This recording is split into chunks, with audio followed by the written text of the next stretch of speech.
On this day, the Sunday, the 23rd of March, I make an appeal to all landowners right throughout the country. Our registration has begun for landowners to register as members of the People's Anti-Corruption Movement. We are the association that's taking up the grievance for all category of landowners right throughout the country. Whether you're from the city of Port Moresby, city of Lae, you're from the city of Goroka, you're from the township of Kainantu or Kundiawa in Chimbu province. Kundiawa is the capital of the Chimbu province. I am from there.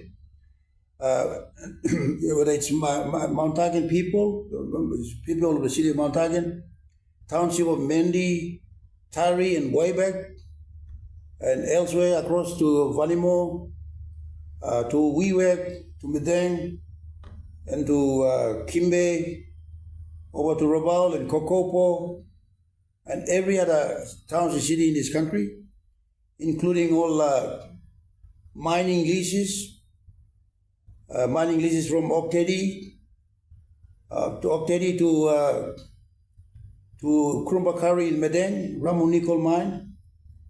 We have the Kainantu mine. We also have the Lihir mine and the Simberi mine. All mining townships and mining pits.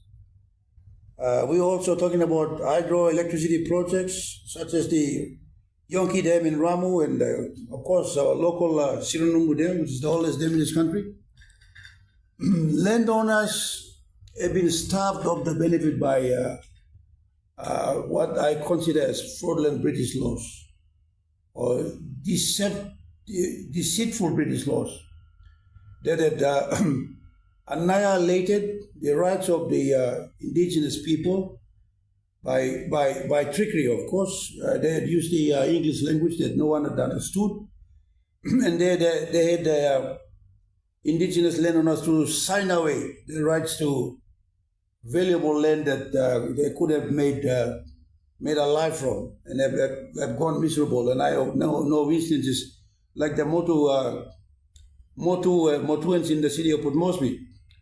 They have given away their prime land to build a city in Boroko, Waigani, and Konedobu and town. And these were converted into state lease, and most of them ended up in the hands of the Australian colonial administration, and they bought them. They have developed properties, and they're now residing in Australia collecting free money, while poor Tau Para from Manobara has died off with nothing, and his grandchildren are suffering from the curse of stolen land, and they're wondering why they are not benefiting and they are not living a comfortable life from their own land, and that has become a concern. So wherever you are in this country, I want you all to pay attention and register with our agents wherever they are immediately.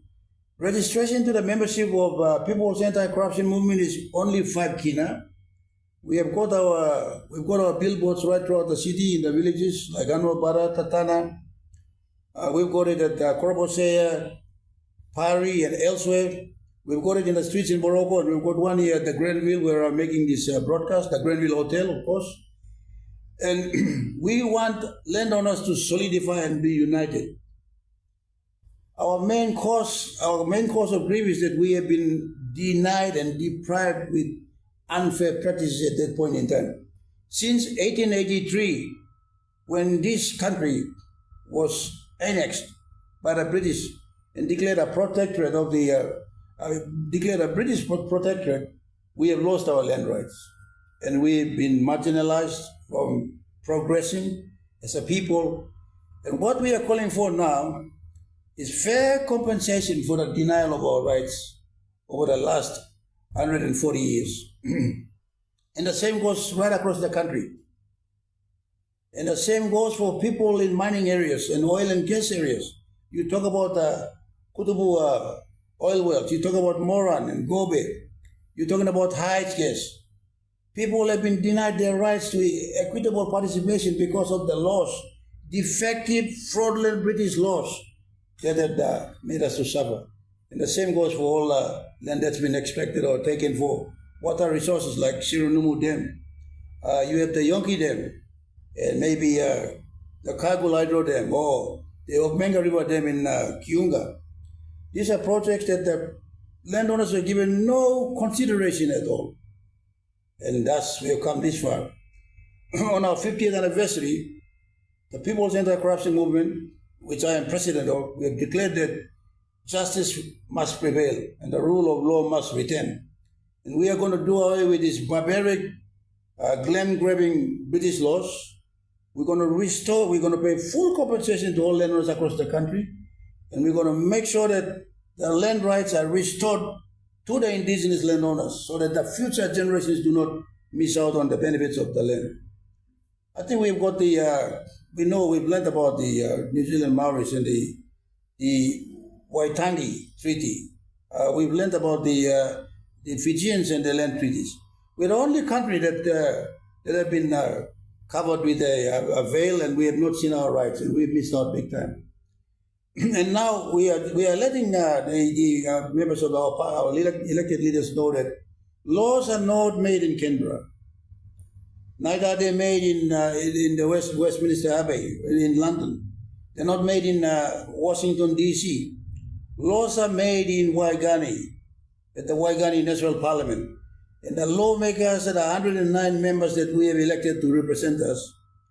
And in the November conference from Monday, the 3rd of November to Friday, the 7th of November, we want all the MPs to be here to make a pledge to change the law, pay just compensation to all the landowners and the generations that have missed out on the benefits of the land that was taken up by the British for public purposes and other purposes, and also those land that have been taken unlawfully from them for mining and extraction and all that.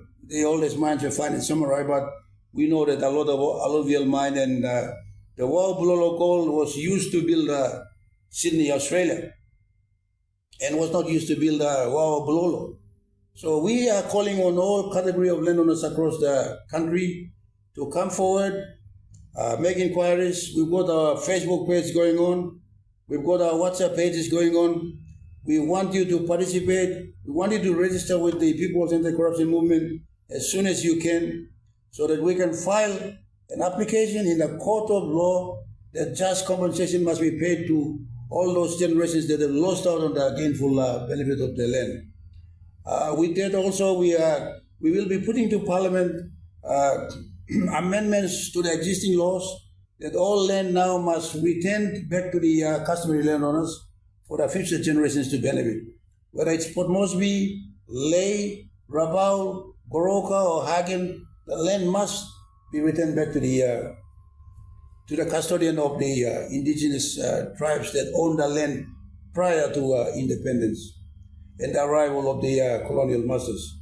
And with that, I urge all you landowners to get to register soon. You've got my numbers on the Facebook page, my WhatsApp page. You've got my email. You can ring our office or come into Granville Hotel and collect your application for registration. The fees are 5 kina for every claimant who is a genuine landowner, genuine indigenous landowners. We have a lot of Chinese and Africans that are now also citizens. But we are trying to make it distinct that indigenous people are landowners and not the latecomers.